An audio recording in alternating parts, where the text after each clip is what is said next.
Canada is quietly preparing for a scenario once thought unthinkable. According to a report by the Globe and Mail, Canada's military has drafted a hypothetical response to a possible U.S. invasion, modeling its defense not on conventional warfare, but on insurgency-style tactics inspired by the Afghan Mujahideen. Senior defense officials told the newspaper the framework assumes a rapid U.S. assault from the south, one that could overwhelm Canada's key land and maritime positions within 48 hours. Unable to match American military power head-on, Canadian planners reportedly examined irregular warfare. Small, mobile units, sabotage operations, drone attacks, and hit-and-run strikes, echoing the tactics used by Afghan fighters against Soviet forces between 1979 and 1989. It is believed to be the first time in more than a century that the Canadian Armed Forces have modeled a potential attack by the United States, a NATO ally and partner in continental air defense. Officials stress the exercise is conceptual and theoretical, not an operational war plan, and that a U.S. invasion remains unlikely. But the timing is notable.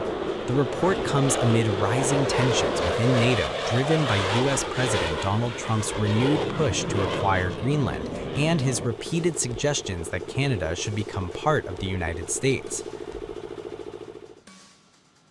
Trump has argued Greenland is vital for Arctic security and countering Russia and China, rhetoric that has alarmed European allies and drawn sharp resistance from Denmark and other NATO members. Last week, Trump announced new tariffs on European countries opposing his Greenland plan, warning economic pressure would continue unless a deal is reached. He has also escalated his messaging on Canada, recently posting an AI-generated image showing U.S. flags planted over Greenland, Canada, Cuba, and Venezuela, fueling concern among allies. Mark, are you here? Yes, he's here. Hello, Mark. We never asked for anything, and we never got anything. We probably won't get anything unless I decide to use excessive strength and force where we would be, frankly, unstoppable. But I won't do that. Okay? Now everyone's saying, oh, good. That's probably the biggest statement I made, because people thought I would use force. I don't have to use force. I don't want to use force. I won't use force. All the United States is asking for is a place called Greenland, where we already had it, as a trustee, but respectfully returned it back to Denmark not long ago after we defeated the Germans, the Japanese, the Italians, and others in World War II. We gave it back to them. We were a powerful force then, but we are a much more powerful force now. After I rebuilt the military in my first term and continue to do so today, we have a budget of $1.5 trillion. We're bringing back battleships. The battleship is 100 times more powerful than the great battleships you saw in World War II, those great, big, gorgeous ships, the Missouri, the Iowa, the Alabama. Because I thought maybe we could take them out of mothballs. They said, no, sir, these ships are 100, think of that, 100 times more powerful than those big, magnificent pieces of art that you saw so many times ago, that you still see on television. You say, wow, what a force. 100 times, each ship 100 times more powerful than the big battleships of the past. So that was the end of the mothball story. So what we have gotten out of NATO is nothing except to protect Europe from the Soviet Union and now Russia. I mean, we've helped them for so many years. We've never gotten anything, except we pay for NATO. And we paid for many years until I came along. We paid for, in my opinion, 100% of NATO because they weren't paying their bills. And all we're asking for is to get Greenland, including right title and ownership, because you need the ownership to defend it. You can't defend it on a lease. Number one, legally it's not defensible that way, totally.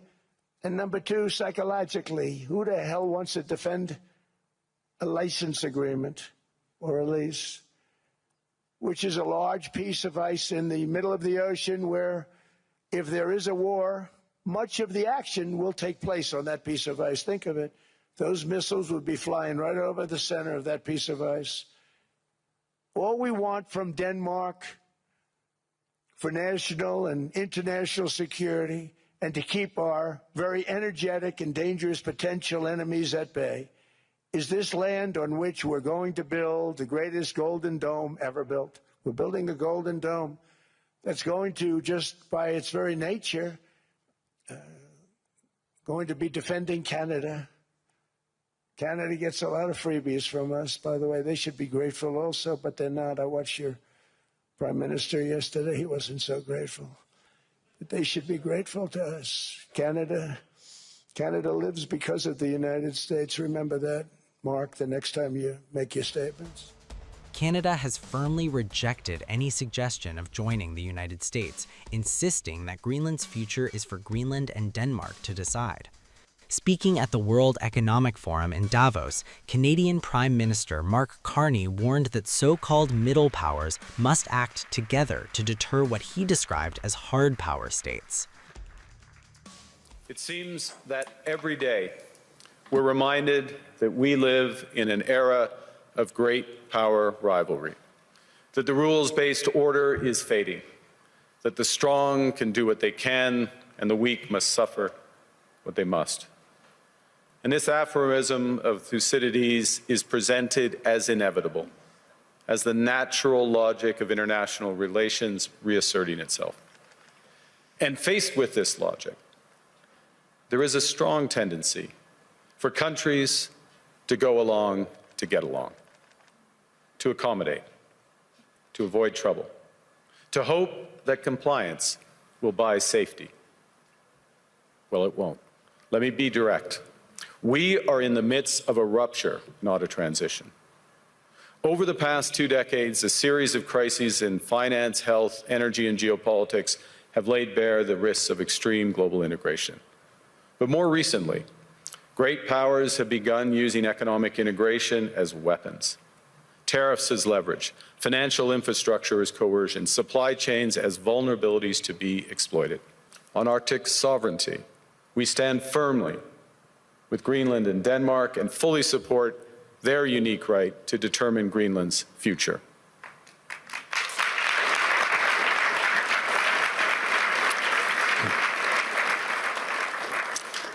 Our commitment to NATO's Article 5 is unwavering.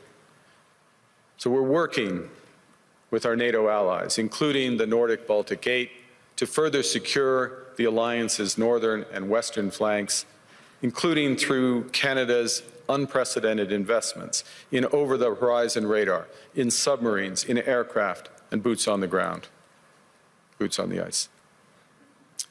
Canada strongly opposes tariffs over Greenland and calls for focused talks to achieve our shared objectives of security and prosperity in the Arctic.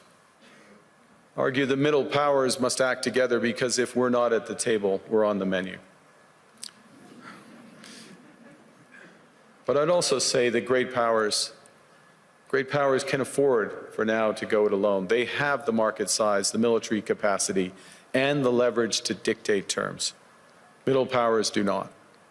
But when we only negotiate bilaterally with a hegemon, we negotiate from weakness. We accept what's offered. We compete with each other to be the most accommodating. This is not sovereignty. It's the performance of sovereignty while accepting subordination. Carney is now reportedly considering sending a small Canadian troop contingent to Greenland, a symbolic move meant to show support for Denmark and reinforce Arctic security. What began as rhetoric has now prompted strategic planning, revealing how deeply geopolitical trust inside the Western alliance is being tested, and how even the closest allies are now preparing for scenarios once considered impossible.